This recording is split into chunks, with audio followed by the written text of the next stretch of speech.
Mesdames et messieurs et mesdemoiselles, nous sommes en République populaire de Donetsk.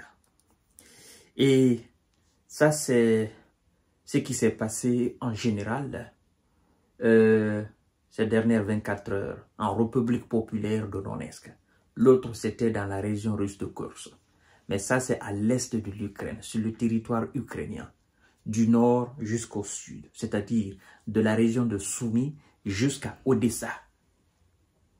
Et ce qui s'est passé, c'est horrible.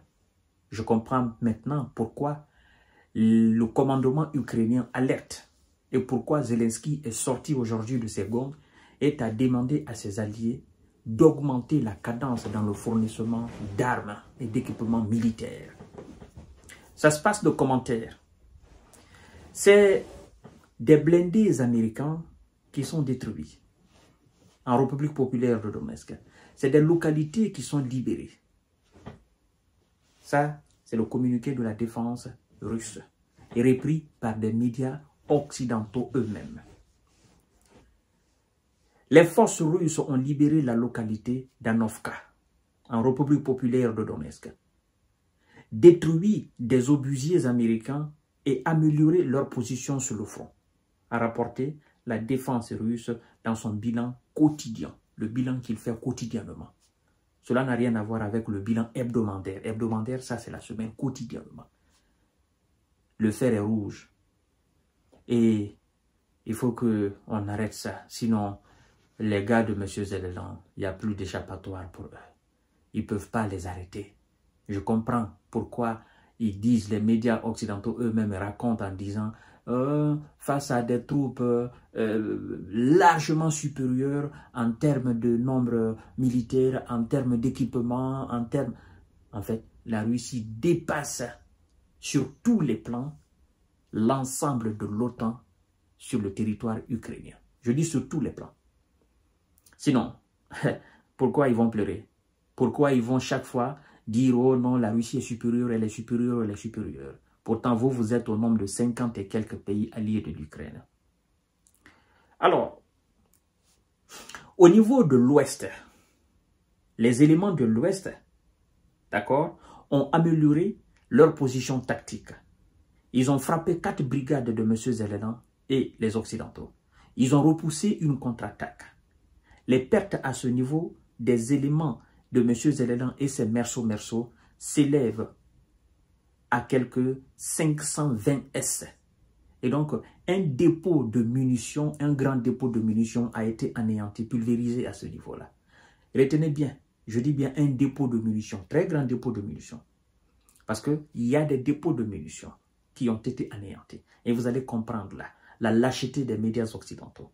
Parce qu'ils ne s'enflamment pas quand la Russie détruit des dépôts de munitions, des dépôts de carburant. Mais quand il s'agit du côté russe, ils s'enflamment pour cela. Oh non, ils ont détruit un grand dépôt de carburant, ils ont détruit un pétrolier russe, ils ont détruit un dépôt machin. Mais ça, c'est eux-mêmes leur dépôt de munitions qui a été détruit. D'abord. Alors, les éléments du sud, ils ont libéré la localité d'Anovka en République populaire de Donetsk. 5 brigades des Otaniens ont été à ce niveau anéanties. L'armée de M. Zelensky à ce niveau a perdu 330 S. Je vous parlais de militaires. Un blindé de transport de troupes, Striker et un M113, tous deux de fabrication américaine. Des obusiers M119 de fabrication américaine et un L119 de fabrication britannique ont aussi été détruits. Un dépôt encore de munitions a été anéanti. Ça fait 2 grands dépôts de munitions. Ouest, Sud. Et 330 S ont été envoyés au repos définitif. Ce sont les Britanniques et les Américains et les Allemands qui sont les plus gros fournisseurs d'armes. Donc, quand on parle de destruction comme ça de matériel militaire, forcément, ce sont eux qui sont cités d'abord en liste, d'accord, en premier, voilà, parce que ce sont eux. Donc, mesdames et messieurs, ça fait déjà 2 dépôts. On continue avec les éléments du centre qui ont occupé des positions plus avantageuses. Et effectivement, là, les éléments du centre, c'est au niveau de Pokros. Vous voyez, les unités du Pokros qui sont chargées de surveiller, de garder la ville de Pokros, ils ont dit la semaine dernière qu'ils ont perdu des positions, que la Russie a pris assez de leurs positions autour de Pokros et que la Russie avance. Ce n'est pas moi qui le dis, ce sont les patrons même de ces unités ukrainiennes qui l'ont dit clairement. Donc ils ont perdu des positions, ils n'ont pas lâché. D'accord? Ils n'ont pas laissé. Banalement, non, non, non. Ils ont été chassés de là. Ils ont été obligés de reculer, de replier. C'est la puissance de l'adversaire qui nous fait replier, mesdames et messieurs. Donc, les éléments du centre russe ont occupé des positions plus avantageuses. Ils ont frappé 7 brigades de M. Zelelan, les anéantissant, et repoussé 11 contre-attaques. Les forces alors des Otaniens et de M. Zelelan, parce qu'ils sont mélangés entre eux là-bas, ils ont perdu en quelque sorte 425 S, je veux parler de militaires, un véhicule blindé de transport de troupes M113, un blindé de combat UMV et un obusier M777, tous de fabrication américaine. Les Américains, ils mordent les doigts. Quand ils entendent ça, ils mordent les doigts.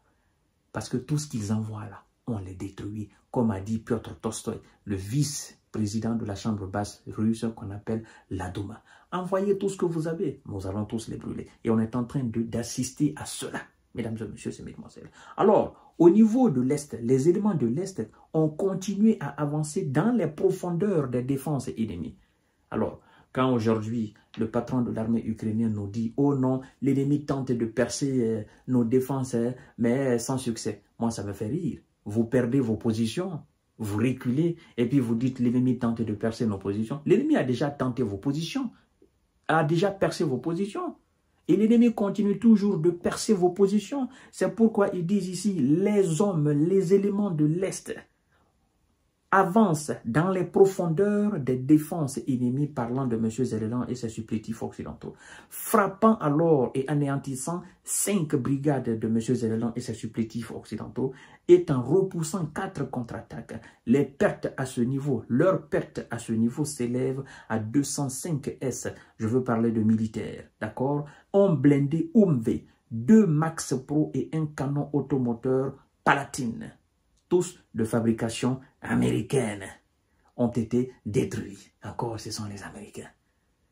Ils les envoient, ce sont des milliards de dollars, ils les envoient, les Russes les détruisent sur le terrain, mesdames et messieurs. Alors, nous sommes au niveau des éléments qui sont à Dniepr.